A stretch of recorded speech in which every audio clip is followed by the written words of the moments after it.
This is Rajesh. I'm back with another video. Some of you have asked how to value a stock, though there is no magic formula. Thought we'll use a specific sample and look over some of the parameters in detail. If you are here for the first time, welcome. Welcome to Invest and Grow channel. Let's get started with specific example. All right. In order to look into this one, let's look into. I just prepared a detailed spreadsheet which has various parameters. Looking into this, have taken Apple as an famous Apple as an example. Let's get started. So when you actually investing in a stock, it really depends whether you are an investor or a trader. The real difference is that if you are an investor, you are investing in a company and you have to understand the parameters, how the company is doing good or bad. Then you make a conscious decision, right? All right, let's look into this one. So as of today, we are December 3rd. Apple is trading at a value of $122. Let's look into this one, whether this is what the price or what are the various parameters which will help us to determine this one. All right. So bid ask price. Let's understand what is this bid ask price, right? So bid is something the price buyer is willing to pay, right? So basically you are bidding and saying that you as a buyer you may be interested to buy this Apple stock for $100, but doesn't mean that you're going to get it. So that is your stance on how much you're willing to pay for it. The ask price is something what the seller is willing to sell for it. So here the bid and ask is what determines the market. So there's always the price fluctuation is basically depending upon the supply versus demand. So here this is the bid and this is the ask, and this is the trade lot. That's how typically equities are traded. Right. Let's understand what is the market cap. Market cap is the amount of the dollar value that a company that has in the market, meaning the as an investment, how much the company is out in the market. So depending upon how big or small a company, it is identified as a large, small, or a mid cap. Obviously, in this case, Apple is it has a ton of large market cap and it is in large cap. EPS, this is earning per share. So now we are getting into some of the nuance. It's very important to understand this one. So what is this earning per share?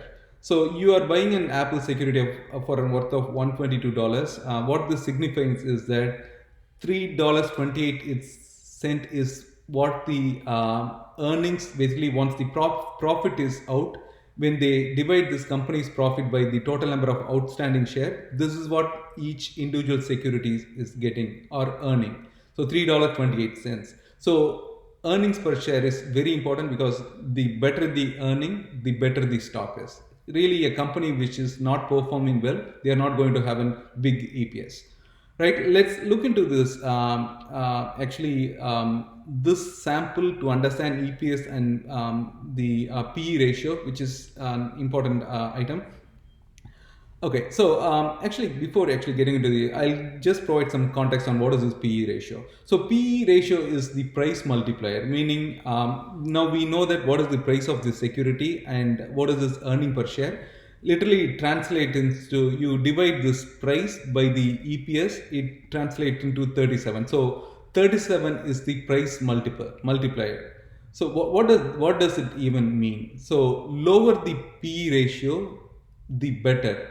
So the reason being, if the PE ratio is super high, you are paying a hefty premium. So rather you wanted to have the earnings grow and the amount of the dollar value that you're purchasing, it's really significantly less, so that you get a better bucks out of your investment. So in order to even understand this better, let's compare these various securities, right?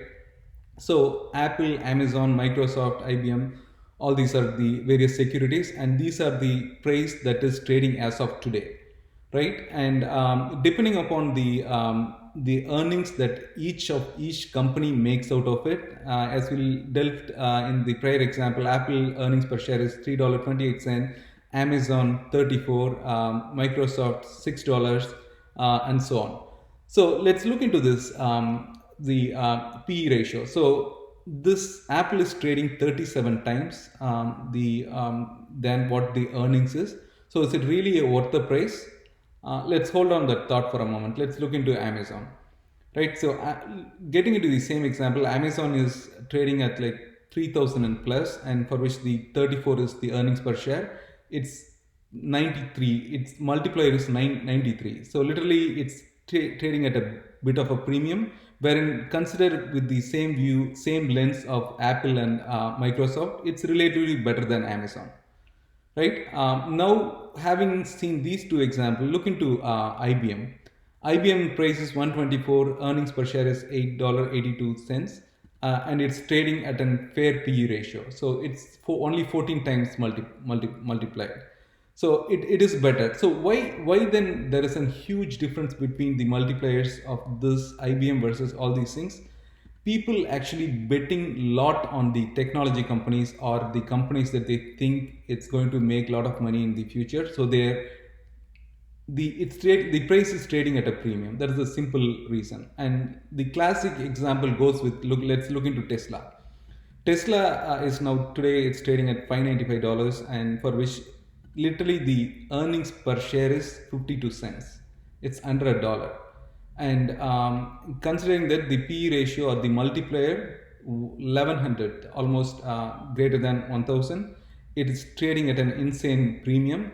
Doesn't mean that Tesla is not going to do well in future. All it signifies based on the current number, it is trading at a very high premium. Look into Costco. Costco has an multiplier of 41, which is decent. And wherein look into Berkshire Hathaway. Berkshire Hathaway A share, which is trading at an insane price, 300,000 and odd. Wherein look into the EPS. Earnings per share is 22,000, which, so when you do a P ratio of this one, it is literally just 15 times, which is super good fair value. So hope this provides some context on some of the basic number. There are a lot to understand, but at least understanding the market cap, EPS, and PE ratio, it's a vital component to make the determination whether you like that company or it's worth the investment. All right, let's look into some of the other parameters, which is equally important, considering whether you are investing for a growth or you are investing to get an potential income. Considering an income, the dividend is a core component, right? So in equity, dividend is what a company announces on a quarterly basis, when depending upon how much money they make out, the company may decide to pay a dividend or they do not pay at all. Certain companies like Amazon, for example, it's a growth company, it doesn't pay any dividend at all, wherein Apple or Microsoft does. So it really goes depending upon the company to company. And in this case, the 0.82 is the dividend that gets paid out for this Apple share. And let's look into the dividend yield. So basically, dividend yield simply signifies is that, okay, so on an year-on-year basis for 4 quarters, you get like 82 cents for a single share, and dividend yield is literally dividing this amount with the share value, right? So what it signifies is that when you invest in Apple stock on an year-on-year basis, you would get 0.7 as a dividend yield. So which is like literally 1%. It's not. It's one which signifies that, let's say you in for an $122, you are roughly going to get $1 as a dividend on an year-on-year basis. That's not a big number, but when you buy a lot of shares, that makes a significantly huge number. And consider that Apple is not an company that's just pays dividend. It has a ton of growth value. So literally, dividend is real perk in this example, and that's how this 0.7 becomes the dividend yield, which is still a decent. And let's say you wanted to invest in companies like a McDonald's, or there are many other companies which pays just the dividend and their share value remains stagnant. In this case, you may probably get like 5 or 7% as a dividend, which is good, but you may not, the stock value may not grow. But as an investor, your primary form of notion is to get the dividend paid to you to create an income stream. Yes, you may want to focus on the stock which pays a lot of dividend. Right. Okay. One thing I wanted to mention is that there are some of the key dates or a terminology that you wanted to be aware of. So I just laid out an example. Let's say, let's go with the same example. Apple is paying a dividend and it's declaring on December 3rd today. That becomes the declaration date. And everything comes with the date called record date. Record date simply signifies that that's when company decides as of this date when an investor holds this security, it's going to pay. And X date is the date, the last date that you could buy. Let me give an example or open up the calendar to share this one. So if you see this calendar, basically we are on December 3rd and we had said that 16th is the record date and 14th is the X date or the last opportunity for you to buy the stock, because when you buy on 14th, it's T plus 2 day settlement. It will get settled on 16th. For example, any date after the, I mean the just a second. So sorry. So it is actually the it is 15th. The 15th is when the actual, this is trading. Give me a second. So 15th is the X date, because that is when it's trading without the dividend, because when you happen to buy in 15th, it will settle only on 16th. Thereby you miss the cutoff date of 16th. So there is no way that you could hold. So 15th is the X date, and pay date is the date in which the actual dollar amount gets paid to the your bank account. So these are some of the nuances, but it's good to understand if you're hell-bent on dividend, and it's very important concept in terms of a corporate action to understand this various date. So record date, X date, and pay date. All right, that's on a high level, and let's look into some of the other parameters. Beta in US convention is beta, and if you're using UK convention is beta. So it's the fluctuation or the volatility of the security. For example, for what it simply signifies is that, let's say if a market moves by 100 point, Apple security will move by 135 points. It's really a fluctuation, and it could be the low as well. Say anything which has a beta of 1, which is literally it moves as per the market. It just helps you to determine how volatile a stock is. I'm sure if you look into Tesla, it's going to have a crazy of beta. Let's look into this.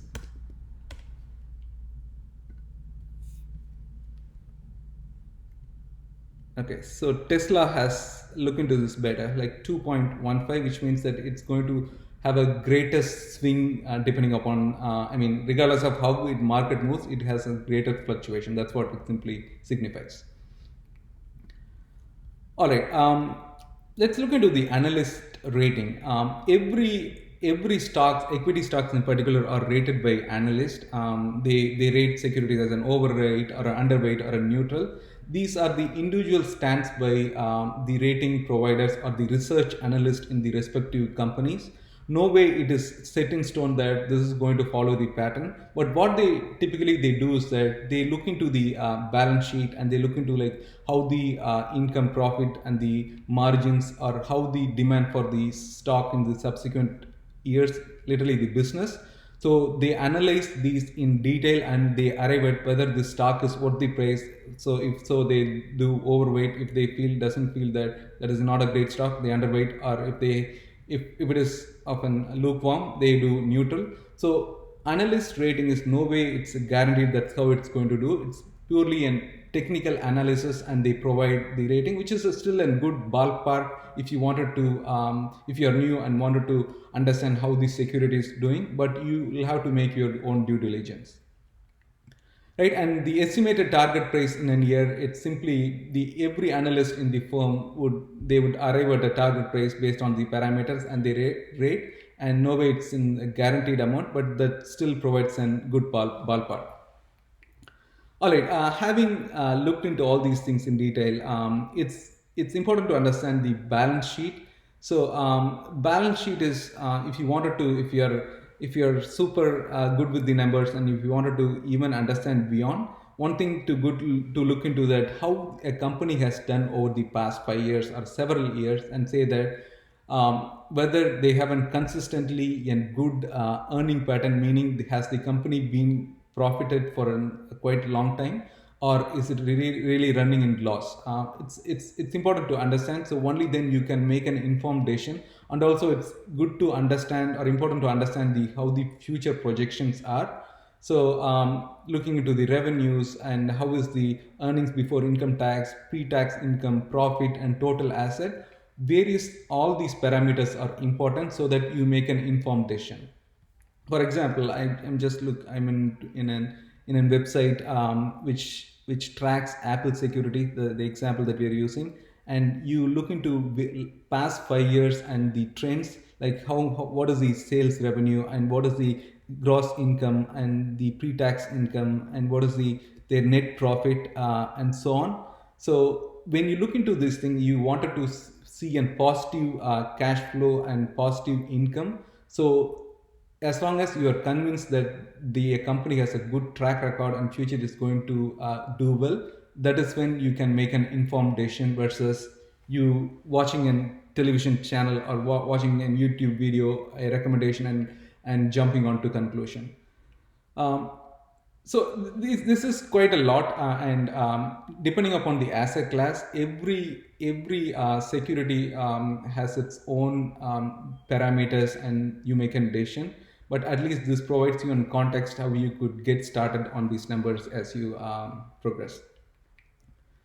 Hope this is helpful. If you have any comments, thoughts, please leave in the comments so that I can read and respond, or learn from it. If you like this video, give a thumbs up and consider subscribing to this channel. Thanks for watching. Bye.